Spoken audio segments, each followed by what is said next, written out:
KG basin విషయంలో అవిశ్రాంతంగా పోరాడారు వైఎస్ఆర్. ఆ తరువాతే అనూహ్యంగా ఆయన చనిపోయారు. ఆ తరువాత వైఎస్ రాజకీయ వారసత్వాన్ని జగన్ పుడికి పుచ్చుకున్నారు. ఇప్పుడు ఆయన పైన వేట కొనసాగుతుంది. ఓదార్పును అడ్డుకోవడం నుంచి సిబిఐ కేసుల దాకా జగన్ పై వివిధ రకాల దాడులు జరుగుతున్నాయి. ఈ వేట ఎందుకు? Corruption in the Mukesh Ambani promoted Reliance and Oil Ministry deal over gas in the CAG report goes beyond Suresh Kalmadi. CAG తన నివేదికలో 70% రిలయన్స్ ఇండస్ట్రీస్ జిమిక్స్ గురించి చర్చించి రిలయన్స్ వ్యవహారంలో దాదాపు 60,000 కోట్ల కుంభకోణం జరిగిందని గతంలో రిలయన్స్ ఇండస్ట్రీస్ అక్రమాలకి పాల్పడిందని CAG తప్పుపట్టింది. మన రాష్ట్రంలోని కేజీ బేసిన్ లో గ్యాస్ వెలికితీతలో అక్రమాలను బయటపెట్టిన కంట్రోలర్ ఆడిటర్ జనరల్ నివేదిక అది. దేశమంతా రిలయన్స్ ఇండస్ట్రీస్ వ్యవహారం చూసి నివ్వెరపోయింది. కానీ ఈ విషయాన్ని చాలా కాలం ముందే ఒక వ్యక్తి బయటపెట్టారు. The first landfall point for the gas in KG Basin is in East Godavari district of Andhra Pradesh. It's unfortunate that our state does not get any share in the royalty or in the profit share. We do not enjoy any priority in allocation nor in pricing. This is completely unjust.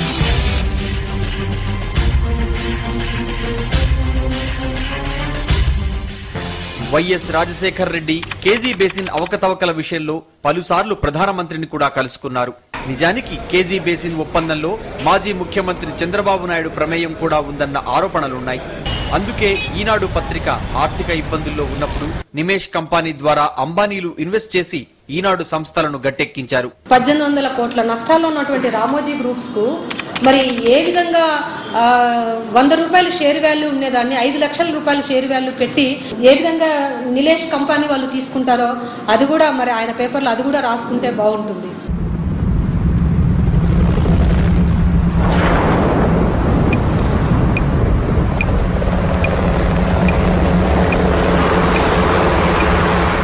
Chief Minister of Andhra Pradesh Y.S. Rajashekar Reddy is dead. His body along with 4 others on board his helicopter.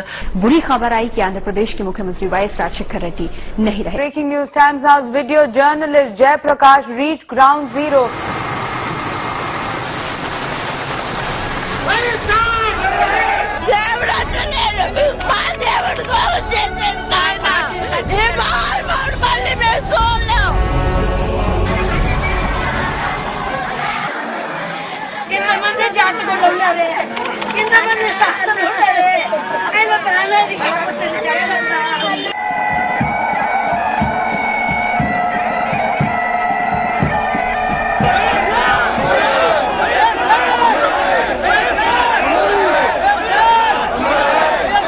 అన్న hospital చూపించి ఫోటోలు బాబు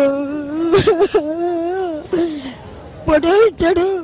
నాకు జీతం ఇస్తున్నారు, pension డబ్బులు రాశాడు బాబు. 1,00,000 రూపాయలు ఖరీదైంది. Card ఇచ్చాడు బాబు. బాబు ఆ బాబుని మర్చిపోయాం బాబు. నమస్తే నమస్తే అక్కయ్య, నమస్తే చెల్లమ్మ, నమస్తే బాబు, నమస్తే బాబా, నమస్తే నమస్తే నమస్తే నమస్తే. వైఎస్ఆర్ మృతిపై జరిగిన దర్యాప్తు విషయంలోనూ చాలా అనుమానాలున్నాయన్నది చాలా మంది ప్రజల భావన. ప్రజలలో ఎన్నో సందేహాలున్నాయి. ఇదంతా మొక్కుబడి దర్యాప్తేనన్న ప్రశ్నలు తలెత్తాయి.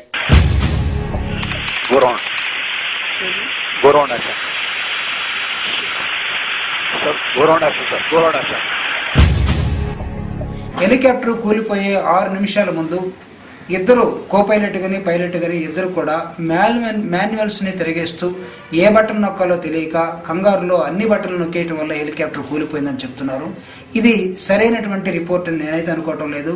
ఈ చివరి నిమిషంలో మాన్యువల్స్ కి ఇద్దరు వెళ్ళి ఇద్దరు చదువుకునే అవకాశం మాత్రం ఉండదు. నాకున్నటువంటి మినిమం సైన్స్, అదేవిధంగా 18 సంవత్సరాల డిఫెన్స్ లో పనిచేసినటువంటి అనుభవంతో నేను చెప్తున్నాను. వేర్వేరు సంఘటనల్లాగా కనిపించే ఈ చుక్కలన్నీ కలిపితే ఒక చిత్రం తయారవుతుందా? వైఎస్ఆర్ మృతి వెనుక ఏదైనా కుట్ర ఉందా? దర్యాప్తు కూడా మొక్కుబడిగా సాగిందన్న అనుమానాలు వస్తున్నాయి. ఇదంతా కూడా కుట్రేనా అన్న ప్రశ్నలు తలెత్తుతున్నాయి. ఆయన అసలు ఎలా చనిపోయారు, ఎందుకు చనిపోయారు, అంత అర్ధంతరంగా ఆయన చనిపోయిన మరణానికి కనీసం దానికి ఏం చెయ్యాలి అని కూడా ప్రభుత్వం ఆలోచించడం లేదు. ఇది ఆలోచించరా? దీనికేంటి సమాధానం? వైఎస్ఆర్ ఆకస్మిక మరణం తరువాత రాష్ట్రంలో ఒక శూన్యం ఏర్పడింది. రాష్ట్రమంతటిలోనూ దిగ్గజం లాంటి రాజశేఖర్ రెడ్డి మరణం కుంగదీసింది. వైఎస్ఆర్ ప్రారంభించిన సంక్షేమ పథకాలు కొనసాగుతాయా? ఆయన ప్రారంభించిన పెద్ద పెద్ద ప్రాజెక్టుల గతేమవుతుంది? వికలాంగులు, వృద్ధులు, వితంతువుల పెన్షన్లు వస్తాయా రావా? ఇలాంటి ప్రశ్నలు వచ్చాయి.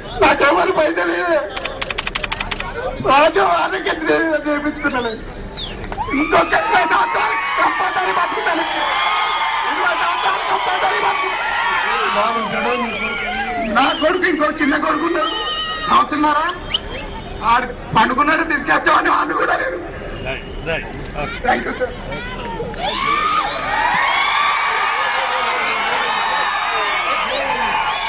అందుకే గతంలో ఎక్కడా ఎప్పుడూ లేనంతగా 600 మందికి పైగా వ్యక్తులు వైఎస్ మృతితో షాక్ కి గురై చనిపోయారు లేదా ఆత్మహత్యలు చేసుకున్నారు.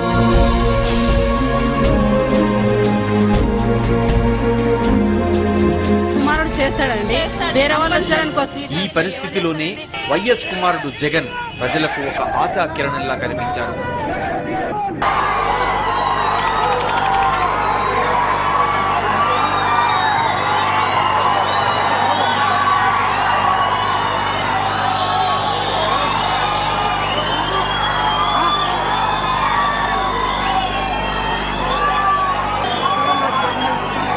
మన ప్రియతమ నాయకుడు రాజశేఖర్ రెడ్డి గారు నాకు ఒక పెద్ద కుటుంబాన్ని ఇచ్చారు.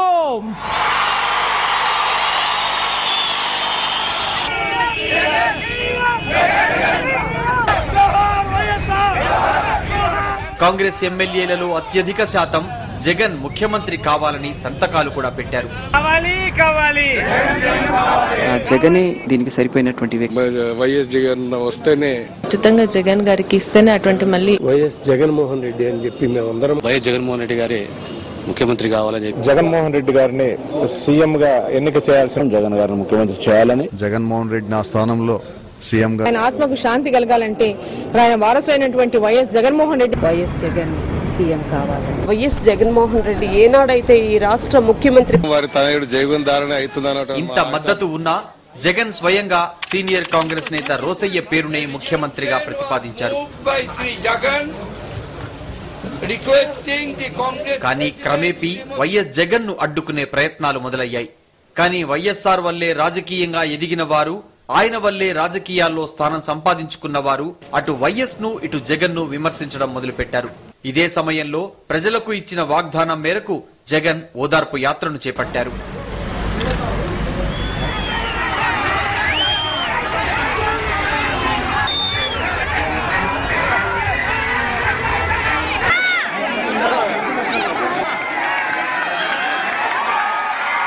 మన వైఎస్ఆర్ తనయుడు, వైఎస్ఆర్ రాజకీయ వారసుడు మన జగన్ అని మన ముందుకు వచ్చాడు. జగన్ నాయకత్వం.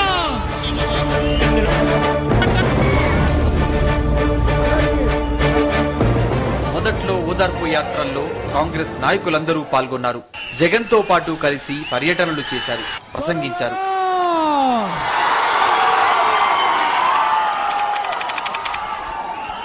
మిత్రులారా,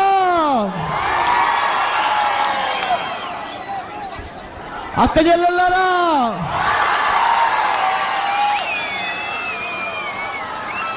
ఏమిచ్చి తీర్చుకోను ఈ రుణాన్ని. ఓదార్పుకి వస్తోన్న అనూహ్య స్పందన చూసి కాంగ్రెస్ అధిష్టానం కంగారు పడింది. జగన్ ను కట్టడి చేయాలని ప్రయత్నించింది. నాన్న చనిపోయి కొద్ది రోజులైనప్పటికీ కూడా అమ్మ ఎక్కడికి కూడా బయటికి పోయే పరిస్థితికి కూడా రానప్పటికీ కూడా సోనియా గాంధీ గారిని మటుకు నాతో పాటు అడుగులో అడుగు వేసి వచ్చి కలిసి సోనియా గాంధీ గారికి చెప్పాలి అని చెప్పి ఆవిడ కూడా ఆలోచన చేసింది. మనసులో బాధ పెట్టుకుని ఆత్మగౌరవాన్ని చంపుకొని నాతో పాటు ఢిల్లీ దాకా కూడా వచ్చింది. వచ్చి సోనియా గాంధీ గారికి నచ్చజెప్పే కార్యక్రమంలో భాగంగా నచ్చజెప్పే ప్రయత్నం చేసింది నాతో పాటు.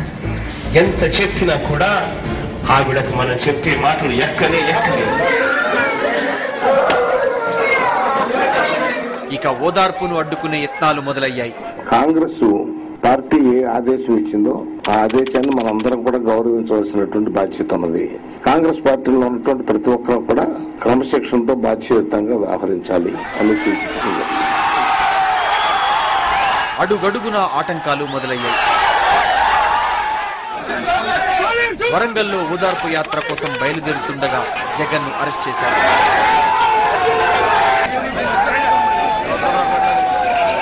ఎమ్మెల్యేలపై ఆంక్షలు మొదలయ్యాయి. అయినా ఓదార్పు యాత్ర ఆగలేదు. జనం 7-8 గంటల వరకు జగన్ కోసం ఎదురు చూడటం, ఆయన ప్రసంగాలకు కేరింతలు కొట్టడం, గ్రామీణుల్లో, యువతలో, మహిళల్లో జగన్ అంటే అద్భుతమైన జనాదరణ కల్పించింది.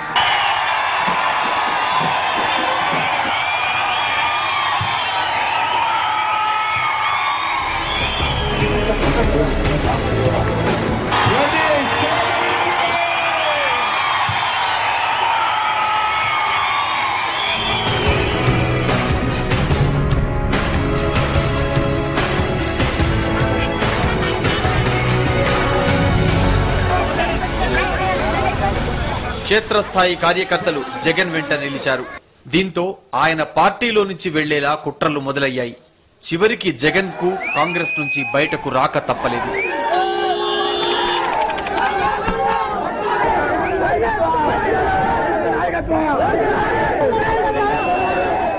ఆయన తన ఎంపీ పదవికి, ఆయన తల్లి విజయమ్మ తన ఎమ్మెల్యే పదవికి రాజీనామా చేశారు.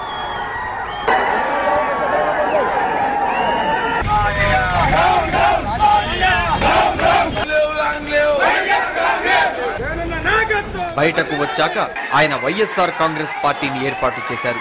ఆ తరువాత కడప లోక్సభ, పులివెందుల అసెంబ్లీ స్థానాలకు ఉప ఎన్నికలు వచ్చాయి. కాంగ్రెస్ శాయశక్తులు ఒడ్డి జగన్ ను ఓడించేందుకు ప్రయత్నించింది. 15 మంది మంత్రులు కడపలో మకాం వేశారు. అధికార యంత్రాంగాన్ని రంగంలోకి దించారు. చిరంజీవి వంటి నాయకులను కూడా రంగంలోకి దింపారు.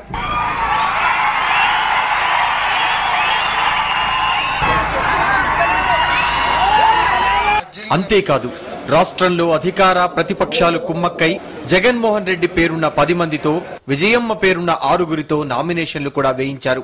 ఓటరును అయోమయానికి గురి చేయాలని విశ్వ ప్రయత్నం చేశారు. కానీ కడపలో జగన్, పులివెందులలో విజయమ్మలు కనీ విని ఎరుగని భారీ మెజారిటీతో విజయం సాధించారు. నిజంగా ఇది చరిత్రాత్మక విజయమని చెప్పాలి. A tremendous victory for YS Jagan Mohan Reddy. He's got 5,44,000. YS Jaganmohan Reddy విజయమ్మల విజయాన్ని పురస్కరించుకుని YS Bharathi cake cut. Kadapa గడపలో వైఎస్ జగన్మోహన్ రెడ్డి విజయదుందు మోగి. జగన్మోహన్ రెడ్డి ఇంటికాడ అంబరాలు సంబరాలు. ఈ ఫలితాలు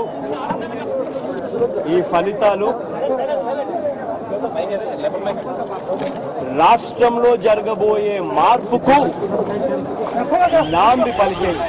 ఈ స్పందన సహజంగానే కాంగ్రెస్ లో కలవరం రేకెత్తించింది. రోసయ్య, కిరణ్ ప్రభుత్వాల పనితీరు పట్ల పెరుగుతున్న అసంతృప్తి, తెలంగాణ సమస్య కాంగ్రెస్ ఇమేజీని బాగా దెబ్బతీశాయి.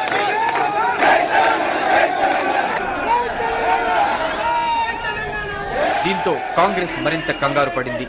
సాక్షి, జగన్ ఆస్తులపై జరిగిన సిబిఐ దాడులు ఈ నేపథ్యంలోనే జరిగాయన్నది చాలా మంది అభిప్రాయం. ఇన్నేళ్లుగా వైఎస్ఆర్, జగన్లను టార్గెట్ చేయని సర్కార్ హఠాత్తుగా ఎందుకు గురిపెట్టింది?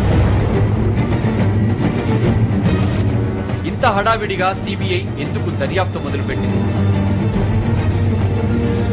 అందుకే ముందు కోర్టు ఆదేశాలలో లేని వైఎస్ రాజశేఖర రెడ్డి పేరు తరువాత సిబిఐ నోట్లో చేరిందా? చనిపోయిన తర్వాత కూడా వైఎస్ఆర్ పై కుట్ర కొనసాగుతోందా?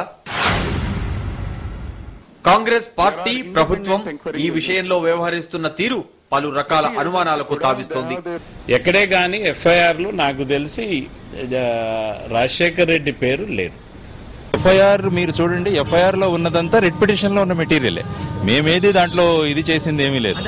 జగన్ పై కేసుల విషయంలో ఇంత హడావిడి ఎందుకన్నది చాలా మంది ప్రశ్న.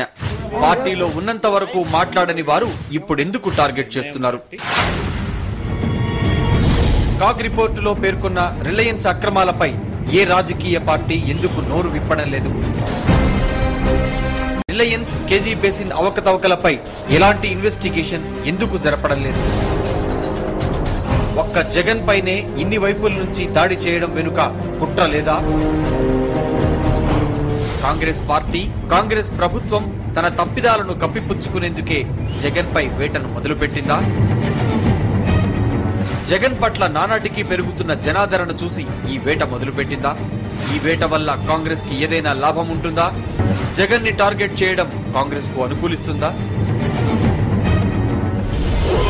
ఇప్పటికీ జగన్ ప్రజలలోనే ఓదార్పు పేరిట, దీక్షల పేరిట తిరుగుతున్నారు.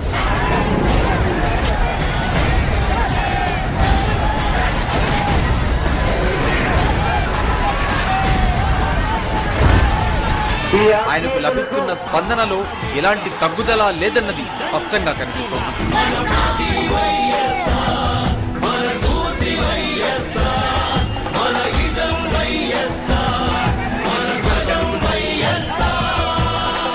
ఒకరైతే ఢిల్లీలో చక్రం తిప్పుతున్నారు, యావత్ దేశాన్నే శాసిస్తున్నారు. ఒకరైతే సోనియా గాంధీ గారు, మరొకరైతే చంద్రబాబు నాయుడు గారు. ఈ రాష్ట్రంలో ప్రతిపక్ష నేత, కాంగ్రెస్ పెద్దలు, ప్రతిపక్ష నాయకులు, ఈనాడు అనే సంస్థ, ఒక తోక పత్రిక, ఈ మధ్య కాలంలోనే వాళ్ళతో పాటు జతకట్టిన ఒక TV9 అనే ఒక సంస్థ, ఇంతమంది ఒక్క చోట ఏకమై కేవలం ఒకే ఒక్కరి దెబ్బతీయడానికి కోసం అని చెప్పి ఆ ఒకే ఒక్కరు చేసిన పాపమేమిటి అనంటే ఇచ్చిన మాటలు తాను అమ్ముకోలేకపోవడమే తాను చేసిన పాపమా అని చెప్పి నేను అడుగుతున్నా. కానీ ఒక్కటైతే నేను చెప్తున్నా, ఏమి చేసినా కూడా మళ్ళీ కెరటంలో పైకి లేస్తారని మటుకు ఖచ్చితంగా చెప్తున్నా. నేను వాళ్ళని చెప్తున్నా. ఒక్క మాట మాత్రం నిజం, వేట ఎంత వాడిగా సాగినా కోర్టులు, కేసుల కన్నా పెద్ద కోర్టు ఇంకొకటి ఉంది. అదే ప్రజా కోర్టు. ప్రజా తీర్పే అంతిమ తీర్పు.